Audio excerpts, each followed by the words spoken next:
Hey, what's up, you guys? I am back with a third video of the day. So we're gonna do top 5 wrestlers of the PG era that I like.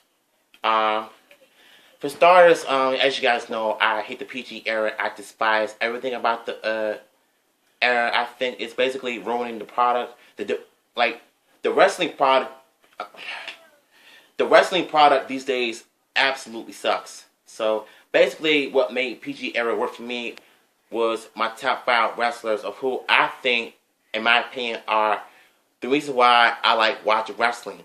Because of their, styles and their storylines and such, and why I feel as if they are my top 5.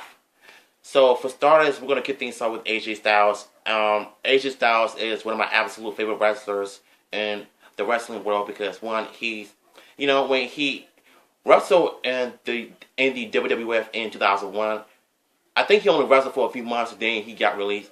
So he went to he started in WCW, then he went to WWE in 2001, then he left and went to TNA for many years. No, actually he went to Ring of Honor, went on to Indie Wrestling, and then he went to TNA for so many years. Then he went to New Japan Wrestling, and now he's here in the WWE today. Sorry if I'm talking fast, but I'm just giving you my perspective. Here's the thing with AJ Styles. He's one of my favorite wrestlers because, number one, he talks the good game. He knows how to talk trash. He has great rivalries. Well, I wouldn't say rivalries, but let's just say that, as far as the rivalry between him and Cena, it did not work for me because Cena is very good at burying young talents. So he kind of refused to put over people, and I think it's one of the basic problems why everybody hates John Cena as of right now. So basically, that's the honest truth. I hate John Cena. You've seen my past video rants about him and Roman Reigns altogether. So I think what made AJ Styles click for me is his flexibility. He's so high flying. He flips a lot. He jumps. He's basically a high flyer, and I like seeing high flyer wrestlers work their way up to the top, especially when they're in the ring, because they make things a little bit more exciting and they make things work. So I can tell you what made him a favorite of mine once again is because the storyline between him and Kevin Owens worked on SmackDown. He won the U.S. title not once but twice. One in a Housing show and one on SmackDown. So I think for me, AJ is one of my favorites. And plus, the guy is good. And he's not being abused. He's not being watered down. He's one of the absolute best in the PG era, and I highly recommend you guys check him out. He's awesome. So AJ is at number 5. Number 4 is Seth Rollins. Now, when the Shield first debuted in 2012, I have no idea who these guys were. Who these guys were at first. When I realized that they were heels, that they were from NXT. But once I saw how much Seth Rollins has grown throughout the years, not as a heel, but he was not the best heel because he was the chicken. Well, you guys know the full stories on Seth Rollins being the most worst heels. To me, in my opinion, he was one of the worst heels.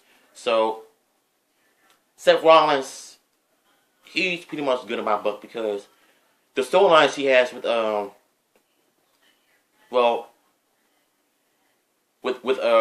Dean Ambrose and Roman Reigns, the former members of the Shield. So I think Seth Rollins is one of the best wrestlers because he has so many moves that Roman Reigns and John Cena cannot do. They only have 5 moves, but Seth has everything. Every single move that Seth Rollins can do, he can make it work.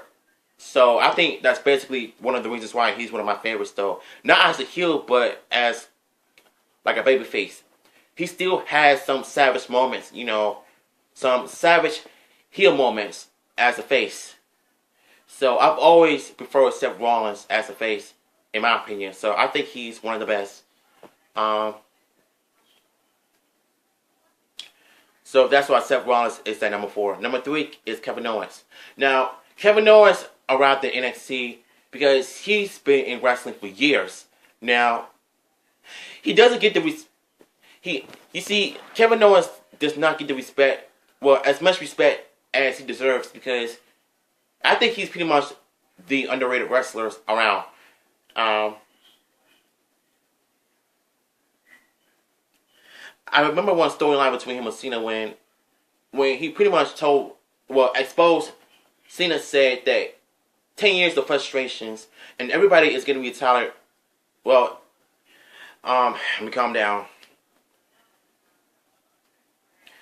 Everybody gets really tired of seeing Cena on TV for 10 years, and they're all getting really tired of it. And he's right on a lot of things. We all hate Cena. We all hate the character. We all hate his guts. And the fact that Seth Rollins, Kevin Owens, said all that, it really puts a warm dear to my heart, because I like when wrestlers shoot real things on crappy wrestlers like John Cena. Sorry if my speech is a bit bad. If my speech is a bit bad. So maybe I should have just start talking slowly, because listen, I have the difference between talking fast and talking slow. I have both. I can't really help myself. That's how I am. So take it or leave it. So Kevin Owens had so many great storylines and so many great rivalries within the PG era, and he's a great promo maker. When Kevin Owens talks on the mic, he makes it sound exciting, interesting, and his matches are phenomenal. The matches with AJ Styles are golden. The matches with Chris Jericho is top notch. And the matches with Sami Zayn is legendary, because the two of them go way back in NXT, and they still had a great rivalry to this day. So I think personally, Kevin Owens is one of my favorite wrestlers of all time, and that's why he is in my number 3. Number 2 is Shinsuke Nakamura. Now, I had no idea who Shinsuke Nakamura is. I have seen him on NXT when it comes to promos of his matches at NXT. Although I haven't really seen his matches until I started watching reaction videos of people reacting to top matches of 2016. And Shinsuke Nakamura pretty much got my attention because he's amazing. He came from New Japan Wrestling. So he's known for that for years. So the fact that he's part of the United States, part of the WWE, franchise, is an ideal breaker. Because one of the best things that's ever happened in Shinsuke Nakamura's career was when he put over John Cena. No, he went over John Cena. So I was a bit worried that Cena might bury another good ones, but Shinsuke wound up winning the whole thing, and that's one of the best things that's ever happened in the PG era. So thank God that Shinsuke beat John Cena on SmackDown.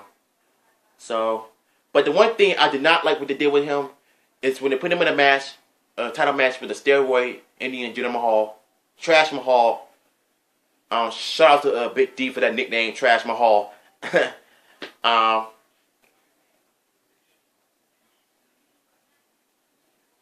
So I think with Shinsuke working on a new rivalry, I would personally think that if they would have put him in a match with Randy Orton, I think there's a possibility that it can work if they can somehow use him right, book him right. If Road Dogg doesn't mess up one thing, then I absolutely have no problems with it whatsoever. So I think Shinsuke Nakamura is the number 2. Number 1, Finn Balor. Now, Finn Balor is one of my favorite wrestlers of all time, because when he first debuted on Raw last year, he had a peak. He debuted on Raw, and the main event worked. He became the number one contender for the Universal Championship with Seth Rollins at SummerSlam. But the problem was that when Finn Balor popped his shoulder, he pretty much lost the title in a few seconds. But he had to return the title because due to injuries. So once he came back, he was fired. He was looking like the Finn Balor that debuted last year on Raw. But he was one of the most popular superstars on NXT, based on his entrance, his character, his wrestling skills, his rivalry with Seth Rollins.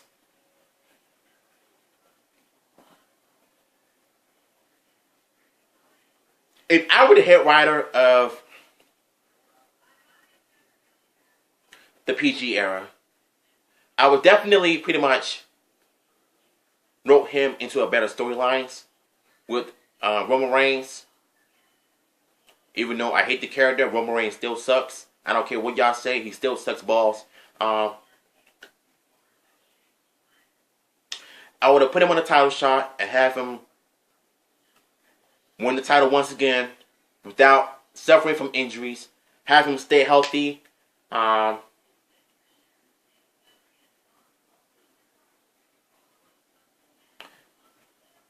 If Undertaker were to return to Raw or SmackDown, I would have had him and Taker put on a great match, put on a great storylines, put on a great rivalry to determine who is the better phenom. And I think everybody would be cheering for both Taker and Balor. So that way the storyline would have been complete. It would have worked. It would have become a success. So that is it for my top 5 wrestlers of the PG era. Let me know what are your top 5 wrestlers of the PG era that worked for you. Maybe later on I'll probably do my top 5 wrestlers from the Attitude Era. In my opinion. Again, sorry if my speech is very bad. I'm autistic, so what? Big deal. Thank y'all, and I'll see you later.